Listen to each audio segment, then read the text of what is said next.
George at Niagara-on-the-Lake, a place where thousands of British and Canadian troops did their duty, suffered hardships and lost their lives. But some linger on even today at the most haunted place in Canada. Fort George was built prior to the War of 1812 against the United States. It was built as a form of defense against any future invasion. The fort was sieged by the Americans. They almost burned the entire fort down. As a result of that, a lot of soldiers from the War of 1812 remained behind, still doing the duties they did back in 1812. Kyle Upton takes people on a ghost walk of the fort at night. And trust me, people have experiences. Right now we are in the soldiers' barracks within the fort. This is the living quarters for the common person living within Fort George during that time. This room would be home to about 50 British soldiers. So soldiers' wives and soldiers' children would have also been found here in this room. Now this building is, in certainly my opinion, the most haunted place at Fort George. Now, of the haunted phenomena, well, you name it, we've had it here, from the standard haunting noises of footsteps when there shouldn't be footsteps, strange creaking, moaning, rapping, right through to the apparitional phenomena. Now, obviously, one of the worst things you can do to someone visiting Fort George during the day is to lock them in for the night. So the two staff that were stationed in this building on that particular day, John and Rick, I guess it was nearing the end of their day here, heading on to 5 o'clock, when they heard footsteps from the upper story of the building. So Rick stayed downstairs while John headed up there to get whoever that was up there out. While arriving at the top of the stairs, he looked around, and through the gloom, off in the back corner of the building, you could see the figure of a man standing there. And this gentleman was slowly making his way out towards the front of the building. So John addressed this fellow. "Excuse me, sir, we're closing up the building. If you could please follow me downstairs now." This guy just kept on walking. No nod, no eye contact. So finally, after chasing him right across the width of the building, trapping him into the front corner of the building, when Rick came up the stairs behind him, well, John paused, half turned, to tell Rick, well, there's this guy here and he's ignoring me and I'm fed up. Turned back to the corner to confront this man, only to find an empty corner. Now, most people at the fort just thought that John was crazy. He was making it up. He was a nutcase, whatever. So obviously, there's a lot of joking that John had to put up with over the next couple of weeks. So about 3 weeks later, when again John and Rick were in here, again it was close to closing. Again, footsteps were heard from the upper story. Well, this seemed like a staff practical joke. I mean, there's no way, too many coincidences. Well, John and Rick, they're not gonna let someone make idiots out of them a second time. So Rick went tearing off to the other half of the building, went up the stairs there. John headed up these stairs. Well, he got up there, looked around. No one in John's room, no one in Rick's room. That's strange, because they both heard footsteps up there. So they start chatting back and forth, of course, across the length of the building, trying to figure out whether the other guy had actually looked, in the back corner, or behind this, behind that. Well, just for an instant, they couldn't see each other. But something moved across that doorway and blocked the view of the other guy on the other stairs. Now, sadly, neither of these two gentlemen stayed around long enough to figure out what it was up there, because they were down the stairs and out of the building just as fast as they could go. But they both agree that whatever it was that crossed that doorway, well, it had moved from the flag bastion side out towards the parade square, in the same direction as that gentleman John had seen a couple weeks earlier. Staff quickly christened the ghost of the upper story with the name of Irving, so Irving, he has remained. When you talk about ghosts at Fort George, again, it's important to realize the way our brains are set up, we don't just see what's out there. We see what's out there plus our interpretation. We can very easily interpret all kinds of stimuli, especially ambiguous ones, as something altogether different. And especially if we're nervous, especially if we're highly suggestible. One time, a woman and her young child were touring one of the blockhouses, and the child went off to play, and the mother was talking to the tour guide, and suddenly they turned around, and her child was having a conversation, but they couldn't see anyone there. The mom seemed quite surprised because she didn't know that the little kid ever had an imaginary friend before. So when the guide walked up to the child, he said, who do you see? What are you talking about? He said, there's a soldier here. He's talking to me. He's asking me, what are we doing here? He wants to get some sleep.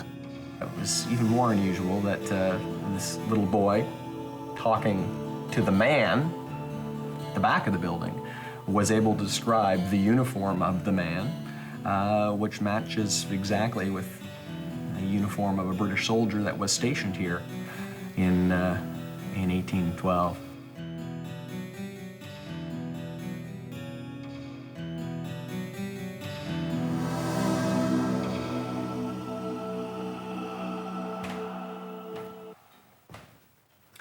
The officers' quarters is where the rich guys that were in command of the garrison got to stay.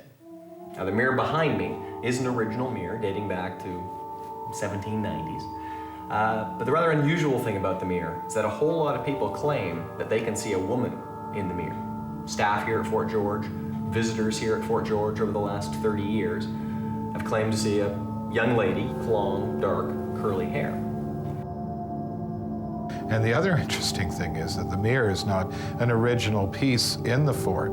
So therefore, it throws light on possessions actually being possessed by spirits.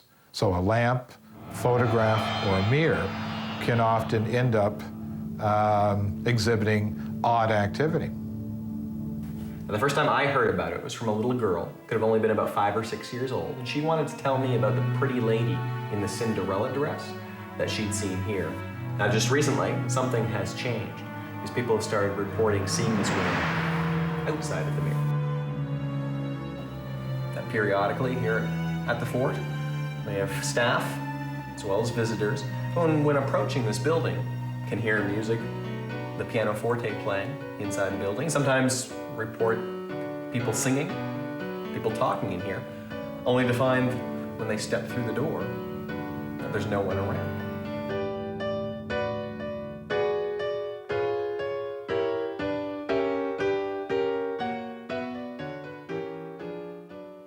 Back in 1994, a woman came up to the tour guide at the end of the tour, claiming that she was a psychic and that she had a news story for the tour guide.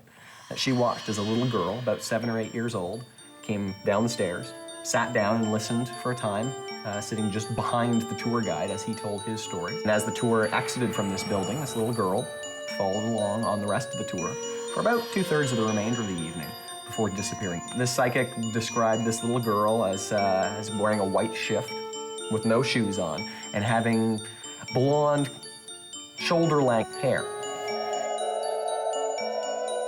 Now, in 1812, you wouldn't have found a soldier's daughter here in the barracks with shoulder-length hair. Hair cut short because of the bugs and the lice and such? Absolutely. Just didn't match up. But throughout 1995, we had trios of women that would report something white shape coming down the stairs, a little hand holding onto the banister. Elsewhere in the fort, sort of looking behind the tour and seeing a little girl sort of peeking from behind one of the buildings. She'd make eye contact, giggle, and then hide back behind the corner. By that point, we were telling the psychic story, as well as using her name for the ghost, Sarah Ann. This person from town said, you know, we were on a tour of one of the local cemeteries, and we're pretty sure that we saw a tombstone marked Sarah Ann. And indeed, there in St. Mark's Church, there is a tombstone marked in loving memory. Sarah Ann died July 19th, 1840, in the 7th year of her age. Is this our Sarah Ann that's buried at St. Mark's in town? I suppose we'll never know for sure. But blonde hair, shoulder length, not terribly likely for 1812, but for 1840, definitely the style.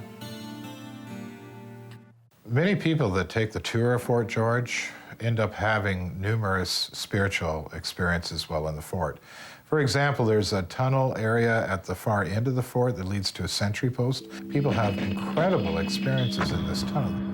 Fort George staff members coming down here at the end of the day to close up the tunnel and the lookout tower itself would pass somebody else dressed in historical clothing, not a member of the staff, but who they assumed would be a reenactor visiting here during the day, only to find that questioning later that nobody came out of the tunnel.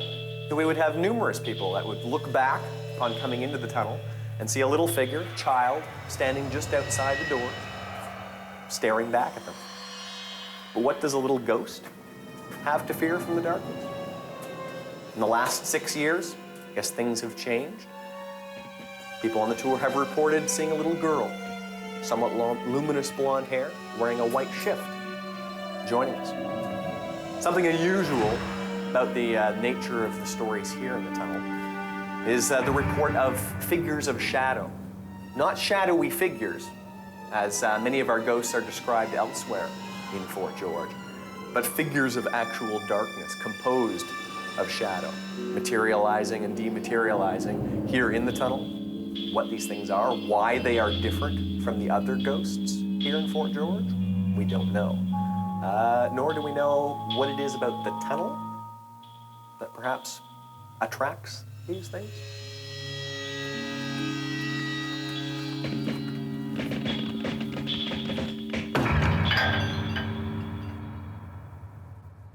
People visiting Fort George today need to come with their camera, hoping that they might pick the image of a spirit up.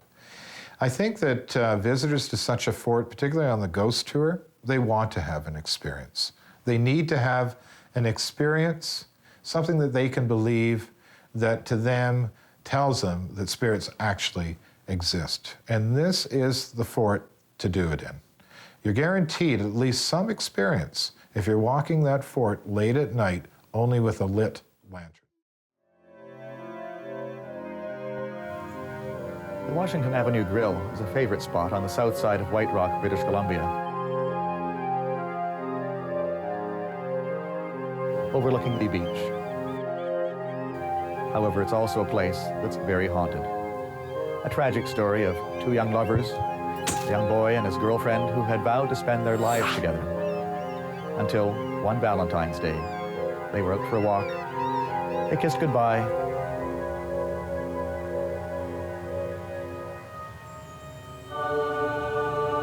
And she stepped out into the street. And then was killed almost instantly when she was hit by a car.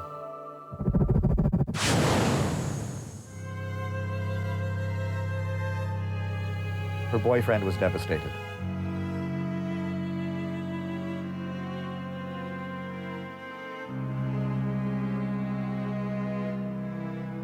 Just a few days later, nobody knew it at the time, but he committed suicide by walking out into the ocean. They didn't know until his body washed ashore a few days later.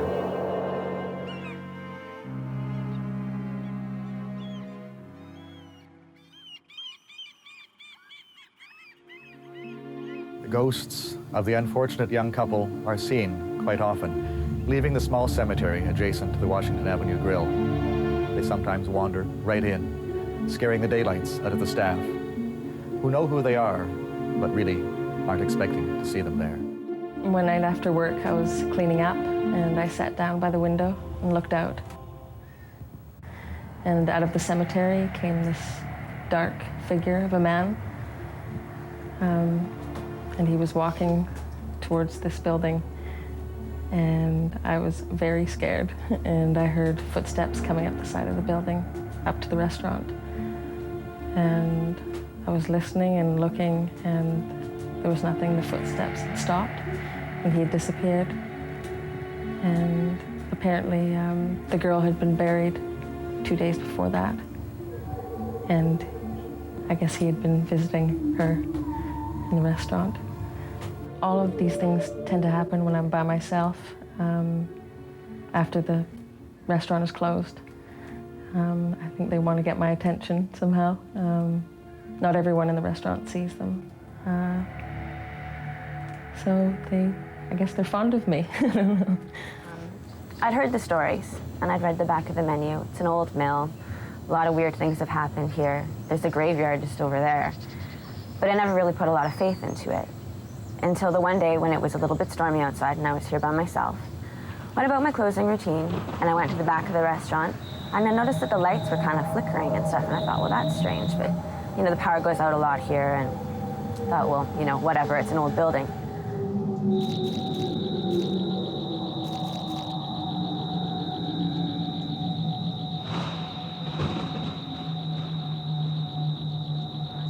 And I noticed that the lights in the bathroom were just flickering like crazy. And I thought, well, maybe that's my friends, you know, maybe somebody's playing a joke on me, so I went in to check it out.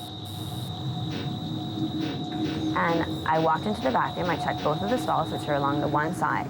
And as I turned around and I looked in the mirror, there was a reflection, and the reflection wasn't mine. And so I just ran. I ran straight down the stairs, and as I was running down the stairs, the lights were still flickering. I ran out, I closed the door. I didn't set the alarm that night. I just walked out into the parking lot, and as I was sitting in my truck and I looked up, all the lights in the whole restaurant were just going off and on and off and on. It was really scary. I didn't want to ever have that happen to me again. I quit. It's too creepy to be here by yourself. My name's Patrick Clancy. I was a waiter here at the Washington Avenue Grill around 3 years ago. The staff and I were relaxing after work one night when we closed the restaurant down, and we were witnesses to an apparition that came and visited us one night. We were basically sitting around a table, and we heard some noises off to our right. We all turned around to see what was causing the noises. It was an apparition of a young girl. The three staff members that had been sitting with me, they got up and left because they were scared. But I sat there and watched as this apparition moved across in front of me, approximately 20 or 30 feet away, and she suddenly disappeared.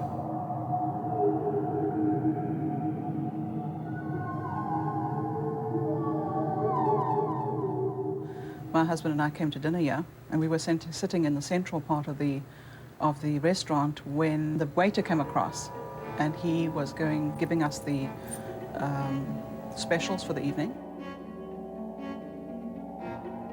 When a movement came into my hair, something like that, and I got quite a startle. I was startled because there was nothing in the room. I turned my head, the apparition was right here. And I then realized that he must have done that to my ear. And the waiter then got all excited, and he went away and brought back a pamphlet that the Washington Avenue Grill had printed, explaining that there was a gentleman who made his appearance every now and again, and that people had seen him. I have no idea if that was him or not. I just know what I saw and what I felt. In December of last year, and we were having a Christmas party at the Washington Avenue Grill. For a period of time during that evening, an apparition, I don't know if it's the same person or not. Later on in the evening when I looked, he was gone. I didn't see him again. One night I was closing up by myself late at night, and I saw a man walk across the room and turn around the corner.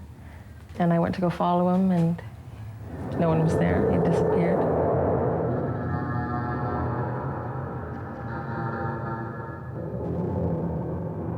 The next moment, he was on the opposite end of the room, and the lights started flickering on and off, which happens a lot. Every time there's a ghost around, the lights flicker. I'm Kim. I've been working here for about 3 years now, and I don't know that I've ever actually seen the ghost, but I've definitely felt him, like he's actually touched me. Like on this one occasion, I was here by myself late at night, closing up, and I was taking some plates into the kitchen, and I put them down, and then I went to the sink to wash my hands. And when I went to wash my hands, it was as if somebody pushed me from behind. So I turned around, but there was nobody there. But I could feel as if somebody was still standing there watching me. I just couldn't see him.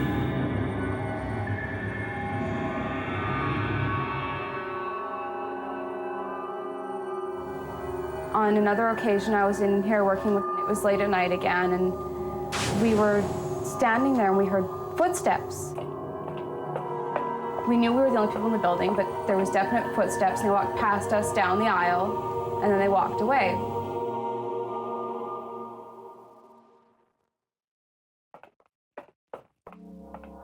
And we both looked at each other, and as I said, "What was that?" As soon as I said that, somebody swept all of the dishes that were off the table onto the floor, just totally cleared the table. And then it was dead silence again. Neither of us could explain what it was. These two experiences I've just spoken about were frightening. They were my first couple of experiences. And then after that, again, I would hear some other noises or the lights would flicker, things like that. But I sort of got used to it. And it just sort of became part of working here, having this ghost around. Well, you got all the elements you need here to have a situation that's going to produce ghost experiences for people. You got a very interesting, almost romantic story of two teenagers who died close to the building. And I'm sure over time this takes on all the features of an urban legend. Probably the details themselves become changed over time. Who knows what the original story was.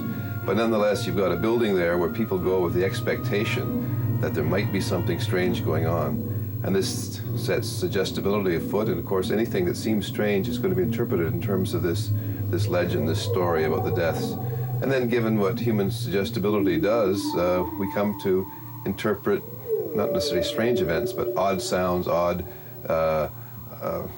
sights as signs of ghosts. People wonder why restaurants are so haunted. One of the reasons, perhaps, is that people believe that ghosts occur when there's been a concentration of energy. Over a long period of time, many people leave their energy imprints. If it's a single house, there haven't been that many people there. But in a restaurant, lots of people come and go. And inevitably, some of their energy remains behind. Scugog and Port Perry are small, peaceful towns which hold many mysteries. The Ghost Road is one, but there are many ghosts, UFOs, and strange creatures that call this quiet area home. Scugog Island, near Port Perry, Ontario, is best known for the Ghost Road, a place where a headless motorcyclist rides down this stretch of highway every night. No one really knows who this motorcyclist is or when he died, but the story goes that in the 1960s, a man riding on a motorcycle down the 9th and 10th concession of Scugog Island lost control of his motorcycle and went off into the field and was decapitated by a barbed wire fence.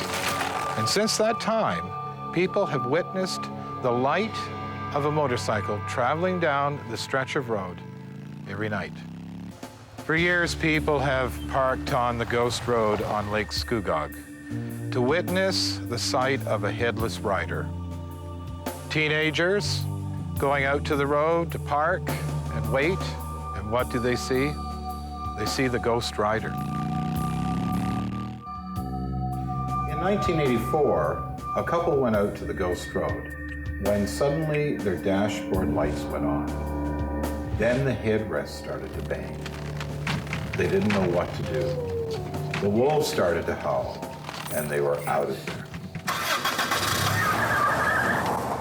For years, people have tried to solve the mystery of the Ghost Road. What is this light? In 1983, a journalist and another group of people went out onto the Ghost Road.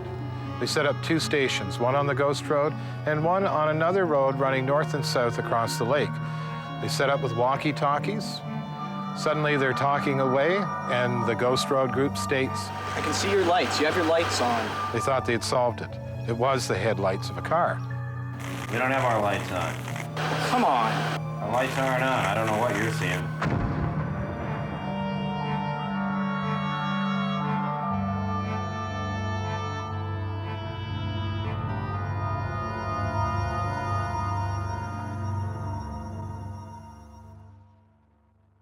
The Scugog ghost light has a number of normal explanations. All of them have to do with the way we perceive things. So whenever you talk about light and shadow, and light of a motorcycle or light of a UFO or whatever, you've got to recognize that there are all kinds of lights in our natural environment. Some of them are lights reflected off a lake at night. Some of them are lights that one sees masked by the trees.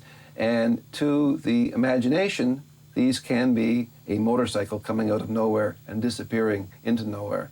If you approach a certain situation with the notion that, yes, from time to time people see a headless motorcycle rider on a motorcycle, and it's at night, obviously, and your imagination is quite open to allowing you to see this, then any kind of light from anywhere can be interpreted that way. And then one's brain fills in the details. So you may even see the outline of the motorcycle. It's not there, of course, but your brain can create that given that you believe that's what you're seeing.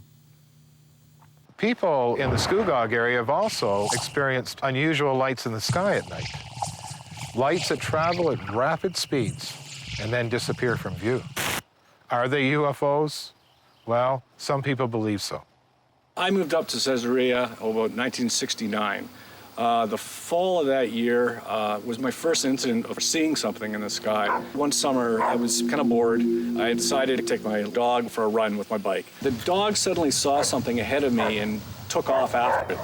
It was in the driveway of one of the cottages. The dog started barking. By this time, I had caught up to the dog, jumped off my bicycle, and started commanding the dog to get back.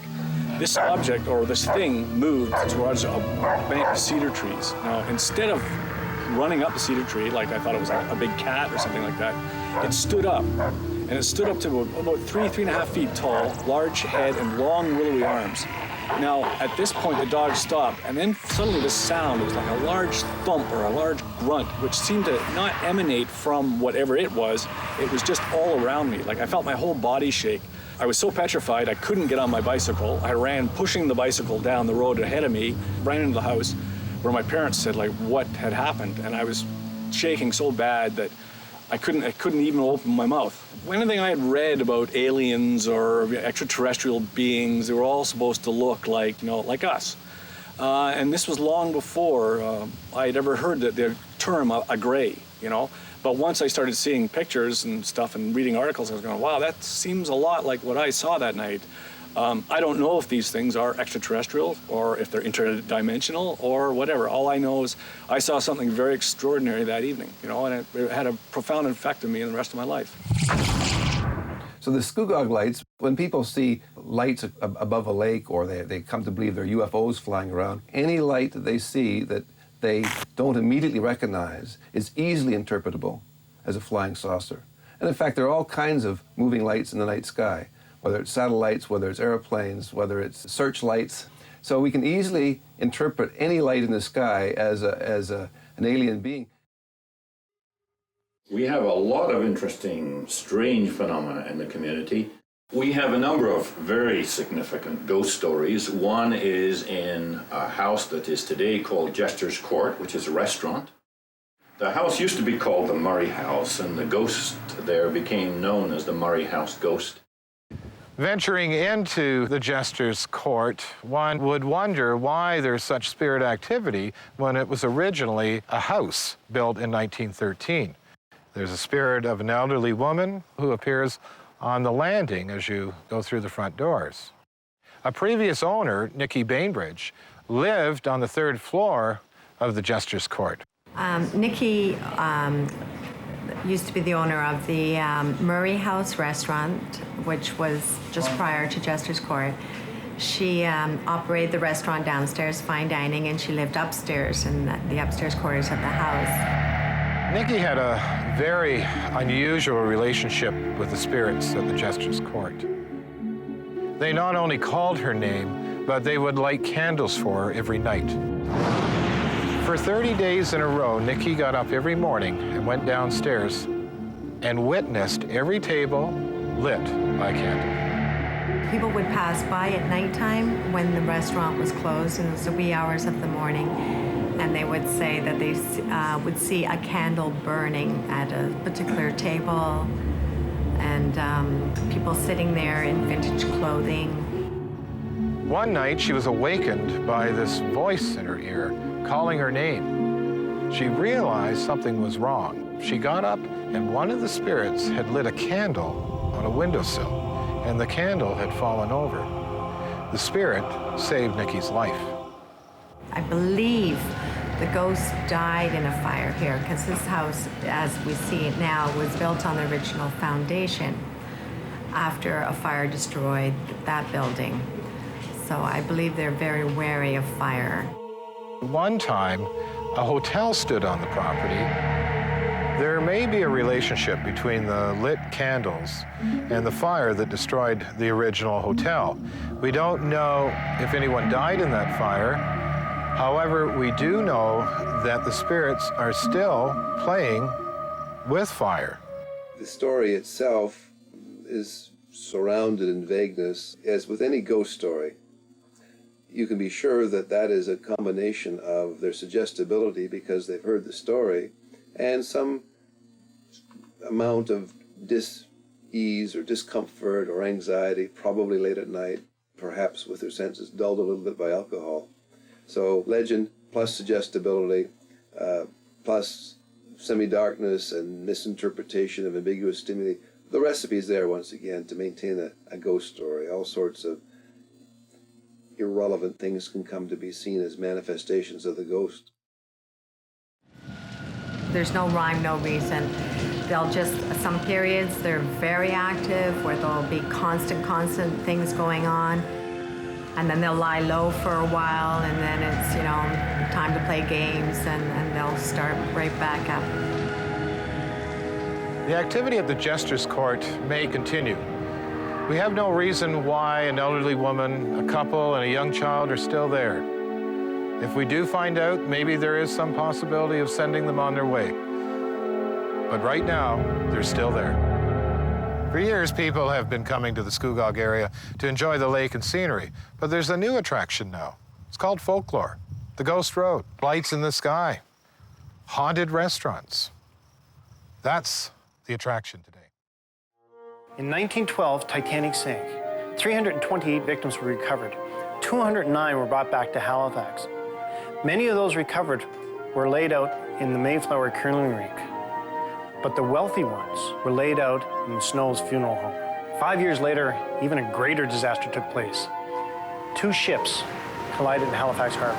A Belgian relief ship, the Emile, hit a French ship, Mont Blanc, a munition ship. 25 minutes later, an explosion occurred, making it the largest man-made explosion before the atomic bomb. An estimated 2,000 people were killed instantaneously. Many of the victims were brought to Snow's funeral home. So many, in fact, that they had to be stacked outside like cordwood.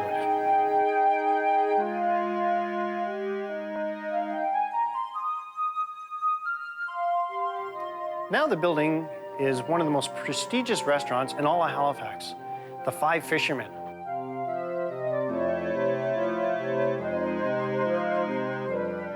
Because they met a very violent and unexpected death, it is speculated that their spirits are still roaming through the building.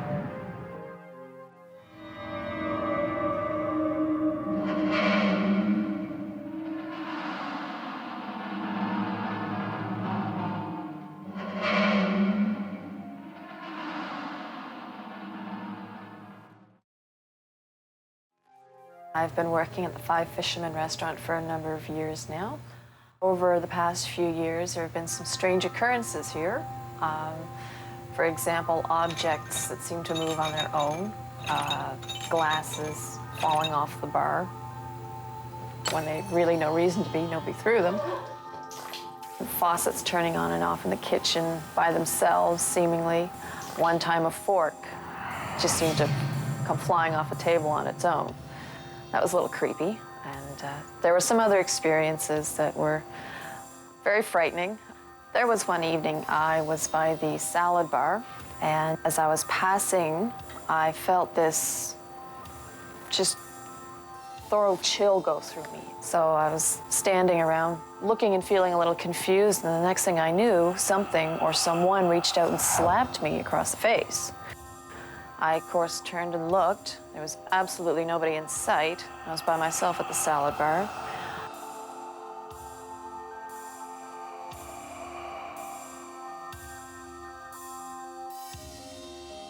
I was very alarmed by this. I went to the staff, told them what happened, and they pointed out that I had a red mark on my face from where I had been slapped by nothing. And this is probably the first occurrence that I remember where this ghost or spirit actually came in physical contact with somebody in the restaurant. These incidences usually occur around closing very late at night when there's nobody else in the restaurant, just the staff. I believe there's a spirit or some sort of ghost inhabiting the restaurant. Leonard Curry has been employed there for over 25 years and has seen and heard many unusual things. When I first started working here at the Five Fishermen, I was responsible for setting up the salad bar. And one afternoon, in the middle of the summer, nice sunshiny day, I was setting up the salad bar. I was bringing a tray around the bar, and on one sweep by, I heard a crash. He put down everything he was doing, turned to investigate. He saw an ashtray on the floor that had obviously been pushed. When he bent down to pick it up, he saw a reflection in the mirror. In the mirror, I could see an old man. And I turned around to look, and he wasn't there. I looked back to the mirror, and there was nobody there. This turned out to be one of many times employees have seen images reflected in this mirror.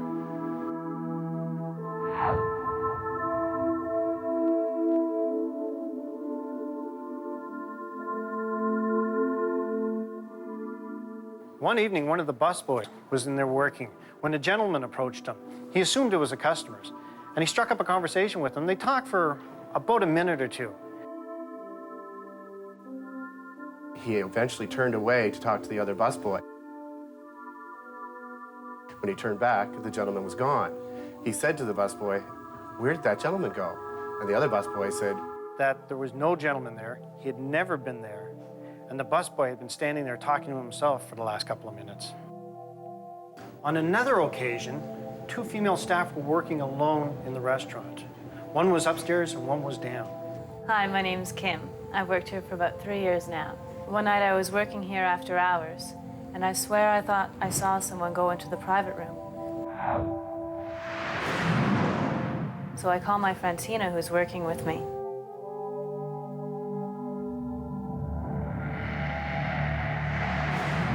And I get her to go into the room with me.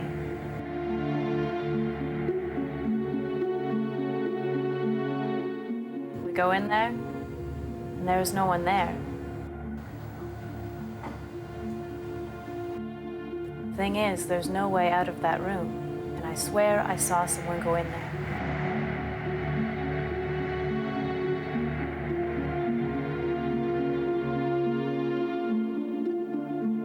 I really can't explain what happened that night. So imagine a staff member at this restaurant late at night, tired, been a long day, knows that many bodies have been in this building, knows probably that there are ghost stories associated with it. Not only is that person's reality testing likely to be at a low because of fatigue and so forth, but suggestibility is likely to be at a high because it's late at night. That's when ghosts appear, we are told. It's an old building, many bodies were there, and the person becomes a bit more anxious. And that anxiety, combined with suggestibility, combined with the stories, again, perfect recipe for interpreting any kind of strange noise or light as a sign of a ghost. The ghosts at the Five Fishermen focus their energies towards the staff before the restaurant is open or after it is closed. My name is Michelle Ortez, and I've worked at the Five Fishermen restaurant for about a year now. I definitely think this place has an eerie presence of some sort.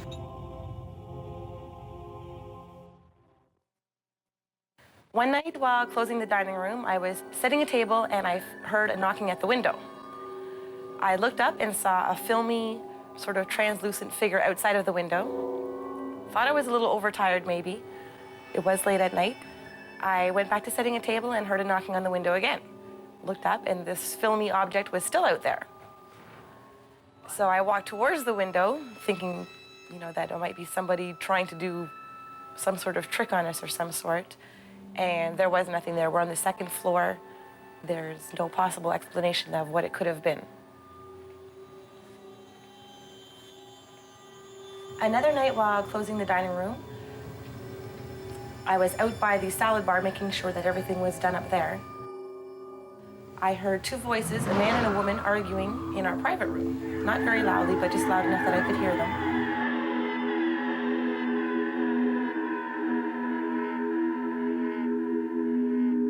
Went over to check what it was, thinking it might have been a couple servers, talking about the evening. There was no one in there. The restaurant was completely empty at that time, and there was no one else on this floor other than myself. When these occurrences have happened to me, the first couple times it was very eerie, very scary. After a while, it's not as bad. You almost get used to it. So this one evening, I was here and I was standing at the maitre d' stand with the maitre d'. And I thought I saw some shadowy figure go down the stairs, but then I figured it must be the lighting or something. It could not be real. And the maitre d' turns to me and says, "Did you see that?" I said, "Yes."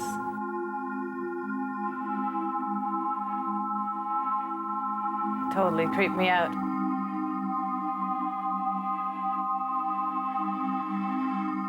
Well, the maitre d' and I were talking about it later, and we think maybe it's some of the ghosts that people have seen around here.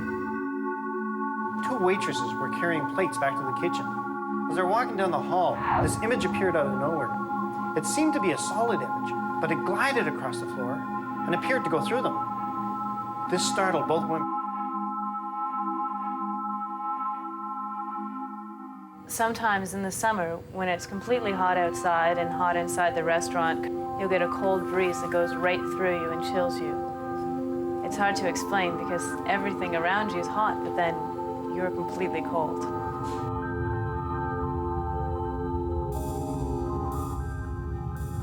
Another terrifying occurrence happened.